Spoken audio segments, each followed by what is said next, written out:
Hey warriors, someone disrespects you in public. Your blood boils, your fists clench, you're about to unleash hell, and that's exactly when you've already lost. See, most people never learn this, but the person who loses their cool always loses the game. Always. And I'm about to show you why everything you thought about standing up for yourself was actually making you weaker. Look, I get it.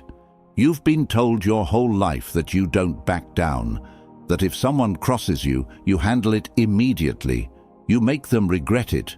Beautiful theory, terrible strategy, because while you're out here getting triggered by every insult, every dirty look, every petty comment, there's another breed of people who are moving through life completely unbothered, untouchable, and they're not tougher than you, they're smarter.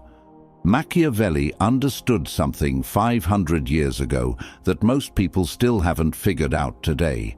The person who controls their emotions controls the room. The person who controls the room controls the outcome. And the person who controls the outcome? They control their entire life. This isn't about being soft. This isn't about letting people walk all over you.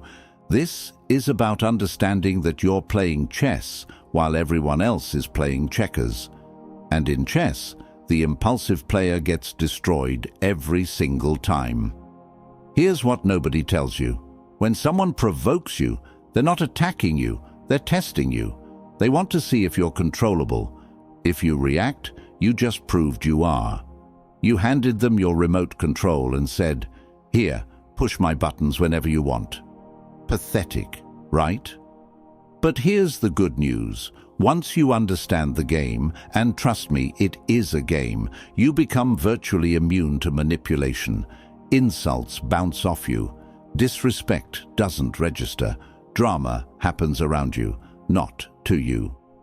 Today, I'm breaking down 8 principles that'll transform you from a reactive person into a strategic powerhouse. These aren't feel-good affirmations. This is practical psychology backed by centuries of observation about how power actually works. By the end of this video, you'll understand why silence is more devastating than any comeback, why the person who stays calm always wins, and why emotional mastery isn't just a nice skill to have. It's the foundation of every form of power you'll ever possess.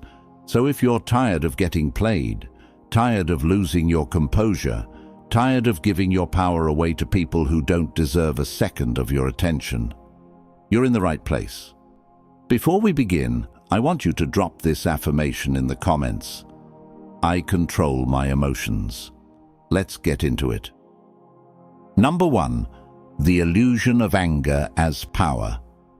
Let's start with the biggest lie you've ever been sold, that anger makes you powerful. You see someone getting loud, throwing things, going off on people. And what do you think? Wow, they're not someone to mess with. Wrong. What you're actually watching is someone who's completely out of control. And if they're out of control, they're predictable. And if they're predictable, they're weak. Think about it. When you get angry, what happens? Your heart rate spikes. Your vision narrows. Your prefrontal cortex, the part of your brain that thinks strategically, basically shuts down. You become a caveman with a smartphone. You're operating on pure impulse, and impulse is the enemy of intelligence. Here's the brutal truth. Anger is a leash. The moment you lose your temper, someone else is holding that leash. They pulled it, you barked, and now they know exactly how to control you. Congratulations, you just became their puppet. Society glorifies this, especially in movies. The hero gets mad, snaps and destroys everyone. Feels good to watch, doesn't it? But that's entertainment, not reality. In real life, the person who explodes is the person who gets fired, arrested, divorced, or manipulated into destroying their own life. Machiavelli knew this. He watched princes lose kingdoms because they couldn't control their rage. He saw generals lose battles because one insult sent them charging into obvious traps. The pattern was clear. Emotional reaction equals strategic suicide. Now, I'm not saying you should never feel anger. You're human, not a robot. Anger is a natural response to injustice, disrespect, or threat. But here's the difference between amateurs and masters. Amateurs are controlled by their anger. Masters use their anger as information, then choose their response strategically. There's a massive difference between feeling an emotion and being controlled by it. You can acknowledge that you're angry, sit with that feeling, understand where it's coming from, and then decide, consciously, what to do next. That pause between feeling and action, that's where your power lives. That's the space where transformation happens. Most people skip that pause entirely. They go straight from trigger to explosion. Zero thought, zero strategy, pure reaction. And every single time they do this, they hand their power to whoever pushed their buttons. Because here's what most people don't understand. Real power is quiet. Real power doesn't need to prove itself. Real power sits back, observes, calculates, and strikes when victory is guaranteed, not when emotions are high. The moment you master your anger, you stop being reactive and start being dangerous. And I mean that in the best possible way.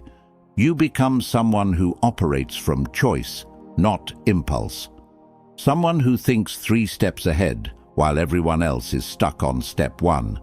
Someone who wins because they never lost control in the first place. Drop this affirmation in the comments. Anger serves me, not controls me.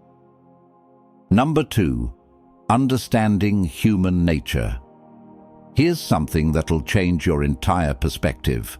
Most people who disrespect you aren't doing it because you did anything wrong. They're doing it because they're afraid. Wild, right? But stay with me. The world is a psychological battlefield, and most people are fighting battles you can't even see. They're insecure about their job, their relationship, their status, their future. They're terrified of being exposed as inadequate. So what do? They try to pull you down to make themselves feel taller. Every insult is a confession. When someone attacks your intelligence, they're insecure about theirs. When they mock your ambitions, they're angry at themselves for giving up on their own. When they disrespect you for no reason, they're desperate to feel powerful because they feel powerless everywhere else. Once you understand this, the game changes completely. You stop taking things personally because you realize it was never about you. You start seeing behavior as a symptom of internal chaos rather than an accurate assessment of your worth. And that perspective shift is everything. This is what Machiavelli meant when he talked about understanding human nature. People operate on fear and self-interest, always. And if you can see past the surface behavior to the underlying motivation, you become almost impossible to manipulate. Let me break down the 3 types of provocateurs you'll encounter. Type 1, the threatened. These people see you as competition. Your success makes them feel inadequate, so they try to sabotage you or diminish your wins. Their disrespect is actually a compliment. You're doing something right. They wouldn't bother attacking you if you weren't a threat to their ego or position. Type 2, the attention seeker. These people provoke you because they're invisible otherwise. They'd rather be hated than ignored. Your reaction is their validation that they matter. Don't give it to them. The moment you engage, you've fed exactly what they're starving for. Type 3, the unconscious reactor. These people are just miserable and spreading it around like a virus. They're not strategic, they're just wounded. They lash out because they're in pain. They're not trying to destroy you specifically. You just happen to be in their blast radius. Here's the key. None of these people deserve your emotional energy. Not one. They're all operating from deficit, from lack, from fear, and you don't have to participate in their dysfunction. When you understand that most human behavior is just fear wearing different masks, you stop reacting and start observing. You become a psychologist instead of a participant. You watch the patterns, understand the motivations, and respond, if you respond at all, from a position of complete clarity. This is the game. And now that you know the rules, you can finally start winning. I want you to drop this affirmation in the comments. I see through the masks. Number 3. The Mask of Indifference. Want to know the most powerful weapon in psychological warfare? It's not aggression, it's not intimidation, it's not even intelligence, it's indifference. Let me explain. When someone attacks you and you show no reaction, nothing, you create a psychological void that absolutely destroys them. They threw their best punch and you didn't even blink. Now they're confused, frustrated, desperate, and desperation makes people sloppy. This is what I call the mask of indifference. It's not about actually being indifferent. You can feel whatever you want on the inside. It's about controlling what the outside world sees. Because in the game of power, perception is everything. Think about the people who intimidate you most. Are they the loud ones who explode at everything? No, it's the calm ones, the ones who never seem bothered, the ones you can't read. There's something unsettling about someone who doesn't react, isn't there? It's because unpredictability creates respect, and sometimes fear. Here's why the mask works so well. Humans are wired to seek reactions. When we communicate, we're constantly scanning for feedback. Did my words land? Are they upset, angry, hurt? When you give nothing, you break their feedback loop. They're operating blind, and people hate operating blind. You give them no data to work with, no emotional tells, no verbal confirmation that their attack succeeded, just blank space. And that blank space becomes a mirror that reflects their own dysfunction back at them. They start questioning themselves. Did I not hit hard enough? Do they not care? Am I not important enough to affect them? That's the power of the mask. It flips the entire dynamic. Suddenly, the person trying to provoke you looks unstable and desperate, while you look composed and powerful. You didn't have to say a word. You just had to show nothing. Now, I'm not saying you should never show emotion. That would make you robotic and disconnected. But when it comes to provocations, insults, and psychological games, emotional neutrality is your shield and your sword. The Mask of Indifference says, you don't have the power to affect me. I'm operating on a level you can't reach. And that message, delivered silently through your complete lack of reaction, is more devastating than any insult you could throw back. It communicates something profound. You're simply not significant enough in my world to warrant an emotional response, and nothing, absolutely nothing, diminishes someone's power faster than being treated as irrelevant. Practice this, master this, because once you can control your face and body language under pressure, you become genuinely dangerous. Not because you're aggressive, but because you're unreadable, and unreadable equals unpredictable, and unpredictable equals powerful. Drop this affirmation in the comments. I am unbothered. Number 4. The power of strategic silence. Silence makes people uncomfortable, and discomfort makes people reveal themselves. You've probably experienced this. Someone says something provocative, expecting you to react. Instead, you just stare. 5 seconds, 10 seconds. The silence stretches, and suddenly they're backtracking, explaining, filling the void with nervous chatter.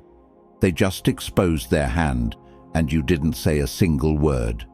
This is strategic silence, and it's one of the most underrated forms of power. Here's why it works.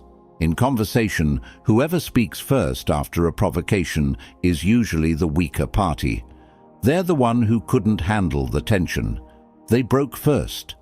But when you embrace the silence, when you sit in it comfortably while others squirm, you radiate a kind of dominance that words can't match. Silence also protects you. Every time you speak, you give people ammunition. They can twist your words, quote you out of context, find something to attack. But silence gives them nothing. They're shadowboxing. And it's exhausting to fight an opponent who won't engage. Machiavelli understood this perfectly. He watched leaders who talked too much reveal their strategies, insecurities, and weaknesses. Meanwhile, the quiet ones kept everyone guessing. Uncertainty is uncomfortable, and uncomfortable people make mistakes. There's tremendous power in withholding. In our culture, we're taught that silence equals agreement, or weakness, or stupidity. That you need to defend yourself immediately, or people will assume the worst. But that's manipulation, designed to keep you talking, explaining, justifying yourself. Don't fall for it. Strategic silence operates on multiple levels simultaneously. On the surface, it's refusal to engage. Deeper, it's active observation. You're watching how people behave when you don't give them the reaction they're fishing for. Even deeper, it's a statement of self-worth. I don't owe you an explanation. I don't need to defend myself to you. Your opinion doesn't require my response. Here's the thing about strategic silence. It's not passive. It's active restraint. It's choosing not to engage because you're smart enough to know that some battles are won by refusing to fight. It's understanding that sometimes your lack of response is the most powerful response possible. People mistake silence for weakness because we live in a culture that glorifies constant talking, constant reacting, constant engagement. But the truly powerful know better. They know that silence is where strength lives. That restraint requires more discipline than reaction. That the pause before you speak is often more impactful than anything you could say. Silence is also a filter. It separates people who deserve your energy from people who don't. If someone can't handle your silence, if they get more aggressive, more desperate, more unhinged, they just revealed exactly who they are, and now you know to exclude them from your life entirely. Master the pause. Own the silence. Watch what happens. Drop this affirmation in the comments. My silence is power. Now, let's talk about the deeper issue, why you even care about these provocations in the first place. Number 5. Detachment from approval. Here's an uncomfortable truth. If someone can provoke you, it's because you need something from them. Approval, validation, respect, recognition, something. And that need, that's your weakness. Think about it. When a random stranger insults you on the internet, do you lose sleep? Probably not. But when it's your boss, your family, your peers, suddenly it stings. Why? Because you value their opinion. You need their approval, and that need gives them power over you. This is the trap most people never escape. They spend their entire lives performing for an audience, desperately seeking validation from others. And the problem with external validation is that it's a game you can never win. There's always someone to impress, always someone whose approval you're chasing, always someone who can withdraw that validation and watch you crumble. Machiavelli would call this being a slave. Not in the literal sense, but in the psychological sense. If your peace of mind depends on other people's opinions, you're not free, you're controlled. And control means you're predictable, which means you're weak. Here's the shift that changes everything. Detachment from approval doesn't mean you don't care about anything. It means you stop outsourcing your self-worth to people who didn't give it to you in the first place. Your value isn't determined by whether someone respects you. Your worth isn't based on whether people like you. Your identity isn't shaped by external validation. These things are determined internally, by your own standards, your own values, your own assessment of who you are and what you're building. When you internalize this, really internalize it, something incredible happens. Insults stop landing. Disrespect becomes irrelevant.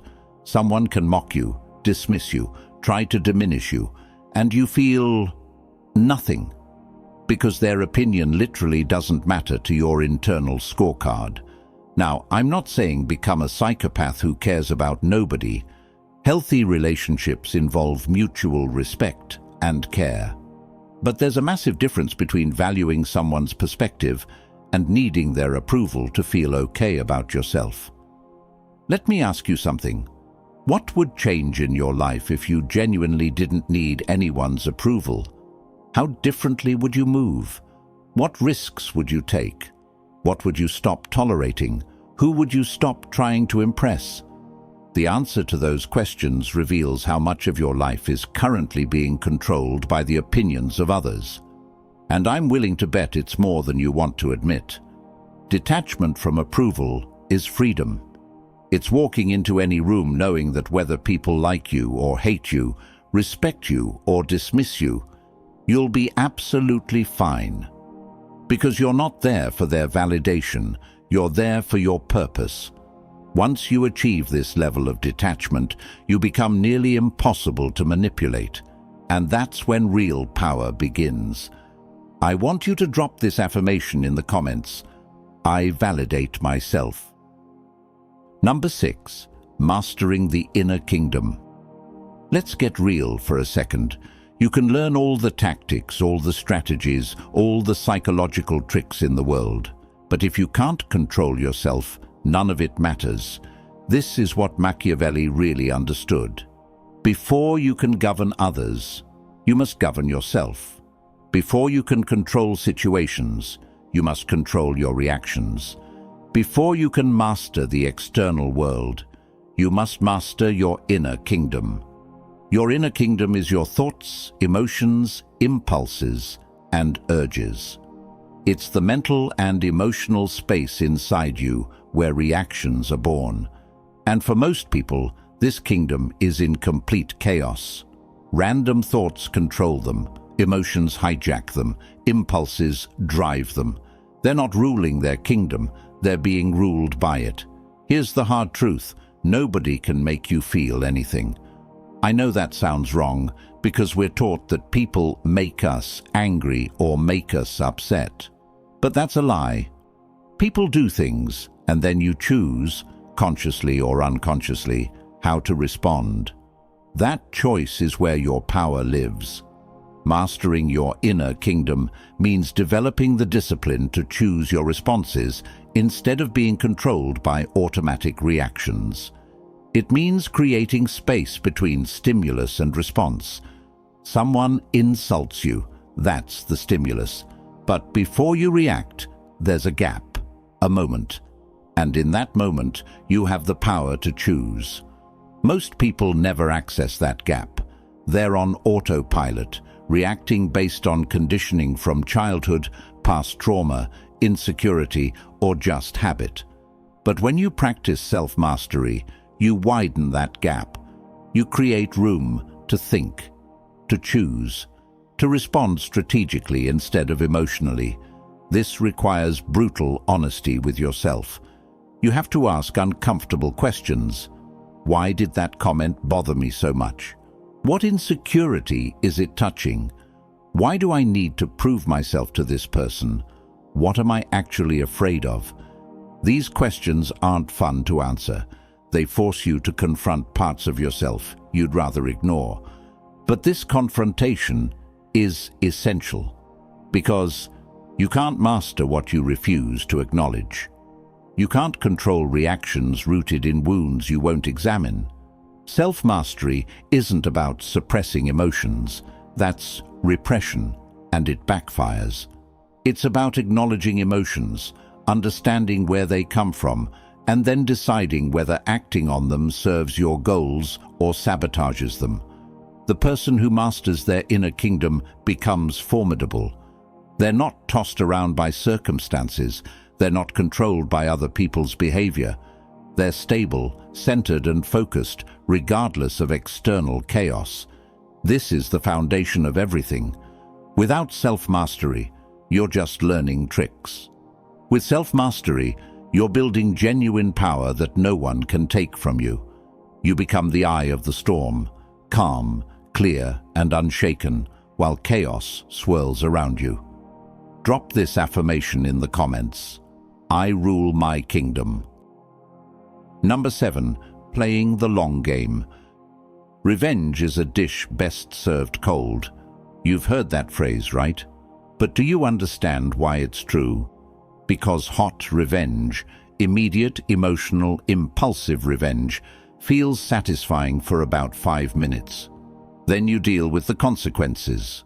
The ruined relationships, the damaged reputation, the legal trouble, the escalating conflict.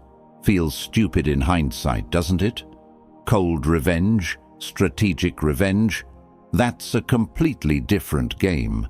That's when you wait, you watch, you gather information, you position yourself, and when the moment is perfect, you move with precision. And your opponent never even sees it coming.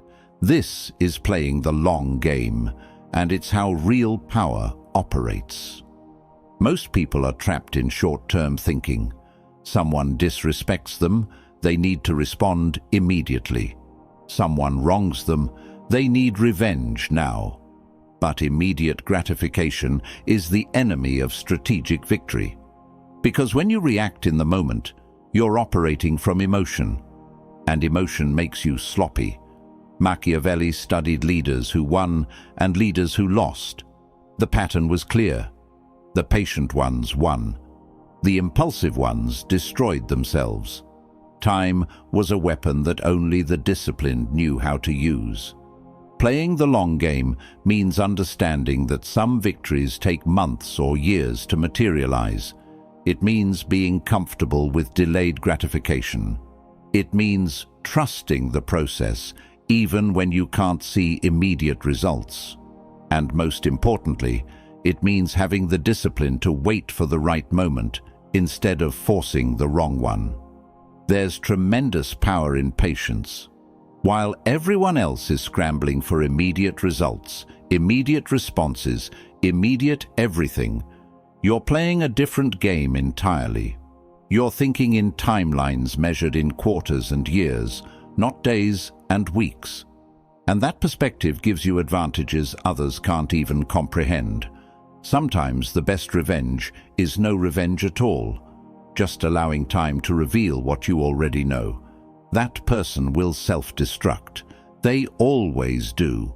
Because people who operate from manipulation, impulsiveness, and dishonesty eventually collapse under the weight of their own chaos. You don't need to do anything, just step back and watch. Playing the long game requires patience, discipline, and a strong enough sense of self that you don't need immediate validation. It requires trusting that excellence compounds, that character reveals itself, and that strategic positioning beats impulsive reaction every single time. This doesn't mean you never take action. It means you take action when it's most effective, not when your emotions are screaming at you to do something. It means you control the timing rather than letting the timing control you. The long game is where masters operate. Amateurs play for the moment. Masters play for the outcome. And outcomes, real, lasting, meaningful outcomes, take time. Number 8. Becoming untouchable. You've learned the principles. You understand the game. Now comes the transformation.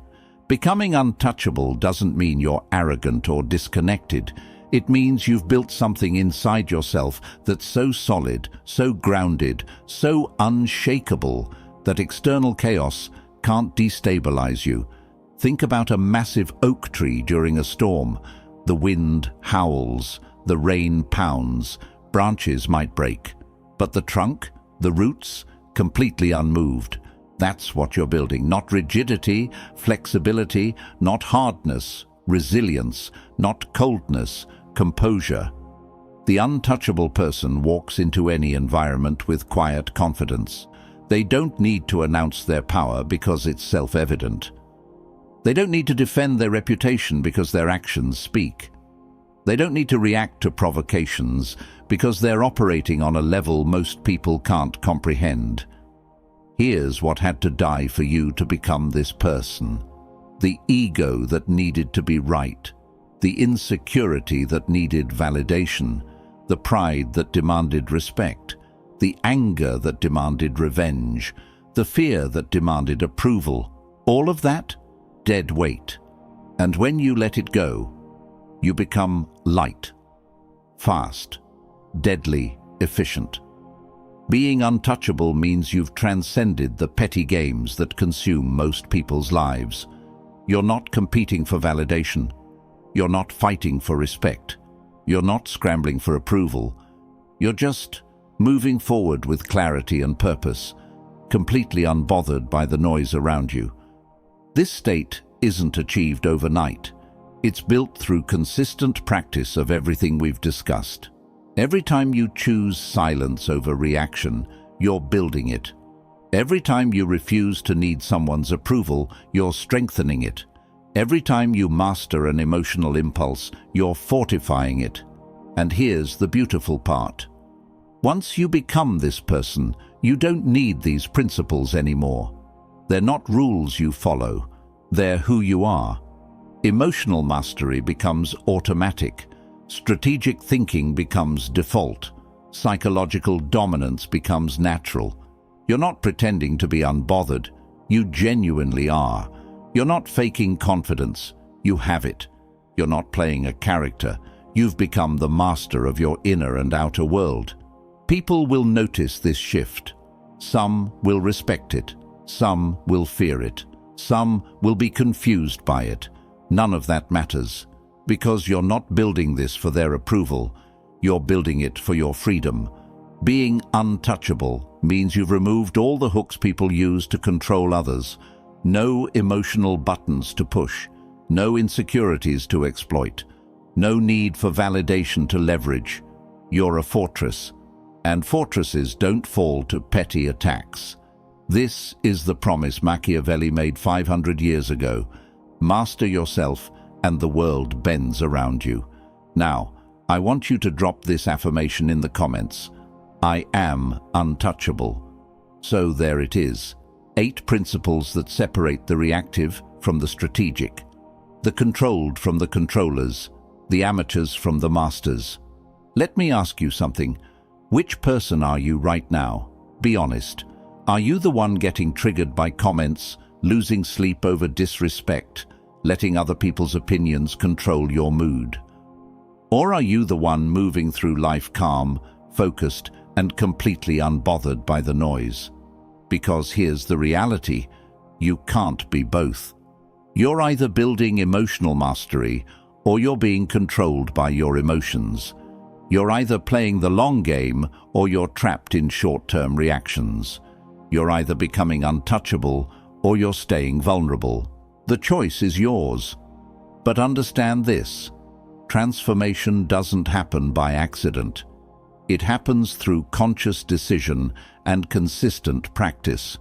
You have to actively choose to stop reacting, to start observing, to master your inner kingdom, to play strategically instead of emotionally. This isn't a one-time decision. It's a daily commitment. Every time you feel that surge of anger, that's your test. Every time someone tries to provoke you, that's your opportunity to practice the mask. Every time you want immediate revenge, that's when you remember the long game. You're joining something bigger here, a brotherhood and sisterhood of people who refuse to be controlled, who understand that real power is quiet, strategic, and rooted in self-mastery. People who've decided that emotional reactivity is beneath them. If this video shifted something in you, hit that like button and subscribe to this channel. We're building a team of strategic thinkers, and you need to be part of it. And share this video with someone who needs it. You know someone who's constantly getting provoked, constantly reacting, constantly giving their power away. Send them this. It might change their life. Now go out there and prove it. The world is waiting for the strategic version of you.